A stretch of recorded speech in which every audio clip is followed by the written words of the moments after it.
అందరికీ నమస్తే అండి ఫ్రెండ్స్. ఇప్పుడు మన వీడియో ఏమంటే నిన్నటి వీడియో మీరు చూశారు. అంటే శేషమ్మ గారు కూతురు అల్లుడు వచ్చి మనల్ని సహాయం కోరింది, మనం ఏం సహాయం చేశాము, నేనేం చెప్పాను అనే విషయాన్ని కూడా మీ ముందుకు తీసుకొచ్చాను. వాళ్ళకి చెప్పిన మాట ఏమి, 5,000 రూపాయలు డబ్బులు ఇస్తూ బట్టలు ఇస్తూ ఒక మాట చెప్పాను.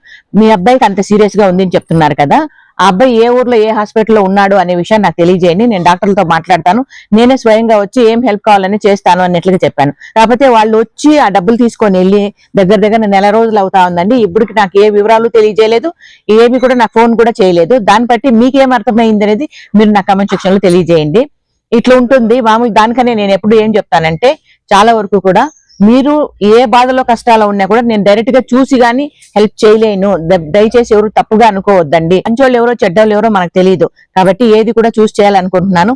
నేనటి వీడియో స్క్రీన్ మీద ప్లే చేస్తాను. అదే విధంగా ఆ లింక్ కూడా నేను స్క్రీన్ మీద ఇస్తాను, మీకు వీలుంటే చూడండి. ఎవరైనా చూడకపోతే మళ్ళీ కూడా చూడండి. ఇది ఇప్పుడు మన చిన్న వీడియో నచ్చితే లైక్ చేయండి. ఓకేనా?